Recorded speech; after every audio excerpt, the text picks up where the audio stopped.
Oh man, I hate Mondays. Nah, man, it's Tuesday. Wait. What day is it? You know what day it is? Tuesday. Brewsday, Tuesday. Oh, fuck yeah! Grab a cold one. It's Brewsday Tuesday, brought to you by the Cellar and Six Pack Store. Here's DreZ and Big Nate. Boom! I've gotten so much better at it. Back-to-back canned pops means it is officially Brewsday Tuesday, brought to you by the Cellar Restaurant and Six Pack Store in downtown Blacksburg, where I got a feeling these beers probably came from there. Did they, Nate? Yes, indeedy. And a little shopping trip. Yeah, we actually hopped in the bear van and head over there to talk with Mikey last, I guess it was Thursday. And we both just did a little shopping. So I was just like, I don't know if we're looking for a theme or whatever. So I just said, hey, you take an empty 6-pack. I'll take an empty 6-pack. We'll run around. We'll do a DreZ choice. We'll do a Big Nate choice. And wouldn't you know it?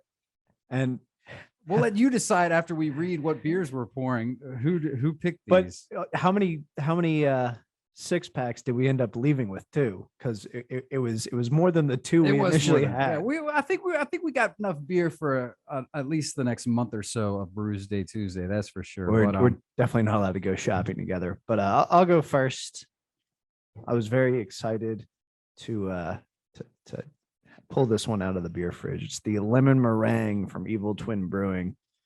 It's a fruited sour with lemon and a marshmallow flavors, coming in at 6% ABV, which is kind of on the higher side for a sour. Yeah, I mean, I'd say 6%. I'd be happy with that if I see it on a sour. Anything higher than that, they're few and far between. Case in point, I have the dry hop sour ale, which is from Brooklyn, the Bel Air sour. It is brewed by Brooklyn Brewing and Utica, New York, 5.8%. So it's almost there. But one of the things I did like about this can, once I was spinning it around to see what all it's got going on, it does suggest that you party tartly. So I think that's kind of funny, given that it is a sour. So yeah, if you can't read between the lines, these were Nate's picks. I'm usually the only time I'm shopping for sours if it's for my wife, because I am not usually a fan of these beers. But you never know. The real trick of it is I wasn't even necessarily shopping for sours. It just kind of came together that way, because this is the way I've always kind of handled it when I go out shopping for anything. Really is whether or not it grabs my eye. It really, for whatever reason, works for me. And the beers we have today, I kind of saw the label, didn't really read them, then picked them up and I was like, okay, well, this will work. And I think did pretty good across the board, but I was all over the store trying to figure out exactly what I wanted. Yeah. So is that when you go beer shopping, is that your main thing? Well, I feel like it's got to be. You look at the labels and see what jumps out at you. That's going to be the first one that draws your eye. It's something that has held up in the past for me in other shopping decisions, sports decisions. Like, for instance, I did the best bracket I've ever had. I did it completely by logo or mascot, just to see. I mean, it was one that I had no stakes in. And that year I did have a couple of pools that I was, paying to play in, and there was money on the line. All did terribly. But the one I did here with our little competition here in the building was my best bracket by far. And I think there's something to be said with just going with the gut feeling. I feel like that does come into play. I feel like I remember somebody running away with a bracket pool because I don't remember if it was either she was in it or he let her pick, but a girl that knows nothing about basketball and just did it on which team colors she liked the best. But you said the mascots. Is it mascots that you like, or did you imagine if they actually were to fight? It was just visual appeal. Okay. See, I like the idea of if the mascots. I kind of like that idea too. That would be a fun way to pick a bracket. That might be what I have to do next year is something like that. And it's not even that I don't have the sports knowledge in that case. I think it was just I didn't care about the bracket. Like you said, mistakes. If you've done a few brackets too, you got to find a way to switch it up, because you don't want identical brackets, because then if it's busted the same way, then they both suck. So it is good to choose differently. And I don't know. How do we get talking about March Madness brackets? Just Um, my strategies in oh, life of just okay. that I've had pay off, and I don't have any good reason other than it's the not second guessing yourself. Yeah. So, but I mean, I couldn't help but notice, these are sours, and you mentioned the rest of the beers that you ended up picking were sort of along these lines. So I can't help but wonder, is it because you knew that I was shopping? So you're like, okay, well, no sense picking IPAs, but No, you tend to gear towards the sours, the gosas, the truly, I was all over the place. I had filled the 6-pack without looking at styles. I just grabbed the logos, and then I was like, all right, we'll look after I've got everything together. And it just happened to work out that there were 2 in the 6-pack that aren't quite sours, but they still fell in that fruitier line. So what jumped out at you? So if you're watching on the Facebook or the YouTube, you can see the can.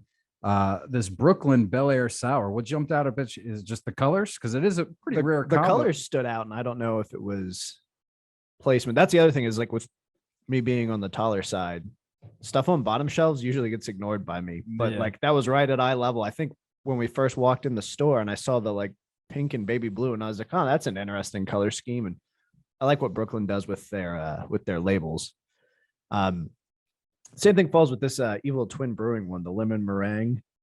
It's such a simple, like, I love their labels are so elegant. And when they have that's the 16-ounce, silver can with the kind of more slap on label. Anytime you see those, that's usually a good sign. We've talked about that before, but you're right. Evil Twin.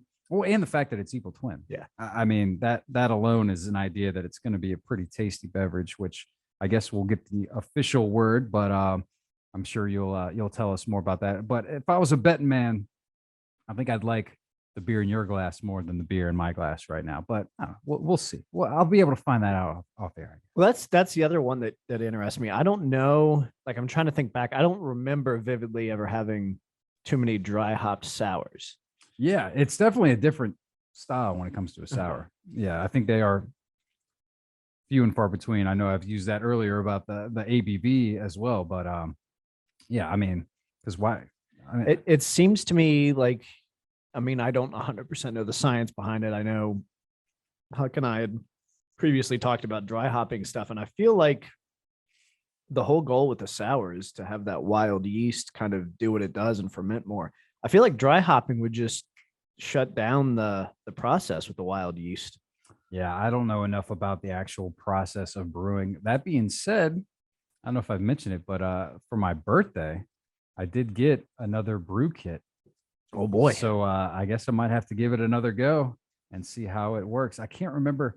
I think it's a clone for it's a Brewdog brew kit. So it's a clone of one of their beers. I can't remember what it is off the top of my head, but I'm sure it's a good one because most brew dogs are. So have you ever tried to brew? Once in college, and it was such a negative experience, for me, because I was in college and I wasn't, spending money on quality ingredients, and it was one of those Mr. Beer kits. Okay. And it came out very flat. Like, I mean, come with all the ingredients though. Yeah. Right? And it was okay, but for all the effort I put into it, I easily could have gone to the store and just bought a case of Bud Light or something. Where's the fun in that? In the drinking, usually. The other thing is, I have made wine at home, which is, in my experience, a lot easier, and that actually turned out pretty solid. Was it like toilet wine, like they do in jail or whatever? Or? Well, yeah, I was in college. I did do a honey mead, but it never got as fortified as a lot of the ones that you have. And I think I was living I was in Radford. I think I was living at the house I used to live at. So that would have been after college. After college. I was gonna say, if I'm a bet man, you keep talking college. I'm like, it must have been early college when you couldn't buy beer. So you're like, all right, I'll just make it. I'll make wine and mead too. Oh yeah. I mean, I can say now, because I think the statute of limitations passed, but they were all made in my closet in a certain tall dormitory. And I mean, that could be a factor as well. I'm sure the conditions weren't the best. Yeah, we didn't have independent thermostats. Yeah, I bet it. If I was also in a certain tall building at that university, and I remember that the the AC that was non-existent didn't work so great. So No, it did not, because at least from what I remember, they only had it on the main floor and then in the little the weird. wings. Why or do the whatever. dorms have classrooms? I don't I've know. always thought that was bizarre. Well, I don't know. I actually did have a class in that in there, which was very convenient. You know, you just go downstairs, but it did seem a bit odd. Yeah. So if you're brewing beer in college and you happen to be watching or listening this, spend the extra money. It'll be worth it in the long run, I think. I don't know if you're a college kid though, probably not. Or just go buy the Bud Light or the Natty Light, which I'm sure still it reigns in colleges. Yeah, it's funny now that I'm thinking about it. I mean, I was in college a while ago, and obviously the craft beer scene wasn't quite what it is now, but it was a thing for sure. But I didn't drink beer anyway, so I don't know if I would have been into craft beer. Like I feel like craft beer is too expensive for a college kid to really delve into. That was the other thing. The Mr. Beer kit I had, it was not really a sampler pack, but like you had like 4 different batches included with the kit. So I made the first 2 batches. I think the first was an IPA, and I was like, wow, this is a really boring IPA. I mean, it wasn't horrendous, but it wasn't worth the time and effort. And then the second one was a wheat. And I was like, all right, well, I'm not finishing this. This is too much work and not worth it. Yeah, I feel like I mean, IPAs are hard to do right, and that would not be a good start of first beer to try and brew. I think you're better off. I mean, I thought that it was right. Like I started with a brown ale, but of course mine, well, you didn't get to try it, I guess, but it was not amazing. But you got to start. You got to learn to walk before you run, crawl before you walk, whatever it is. And I think that going straight for the IPAs is that's a bit of a gamble. It could put you off brewing forever. It factually has. Oh well, I would probably give like making wine a try again. I mean that was a little bit easier, a little bit more manageable. I'd say that's a show for another day. But right now we're sipping on the sours that Nate happened to pick out over there at the Cellar Restaurant and Six Pack Store. And I don't know how you're feeling about your evil twin, but my Brooklyn is gone. I don't know if it's because it actually is decent or because I was just thirsty. But full disclosure, I've had this beer before. I looked it up on Untappd, and I did give it a 3 previously. I'm going to be a little bit more generous on the show, as I tend to do. But it's not bad. I mean, as far as the sour goes, I mean, there are some sours where I sip it and I just go, like, you make a face because it's super tart and ridiculous. That doesn't have that. Maybe it's the dry hops that helps in that category with my palate, but it seems to be, doable for a sour, in my opinion. 5.8% also, as sours go, I don't shut my nose at that ABV. So, not too bad there. I'd say all around, maybe I'll bump it up to a 3.5. Still not my bread and butter, not my, forte, but it's definitely drinkable. All right. So this evil twin lemon meringue. Really wish I had it last week when it was getting up damn near 100 and just hotter than hell. It's not like your traditional sour, in my opinion. I think that marshmallow kind of mellows out the tartness. It's really smooth and pretty easy drinking. I'm obviously evil twin's not going to put a half effort in anything. 6% ABV. This is a damn delicious sour. It's not going to get a 5, but I will go ahead and give it a 4.5.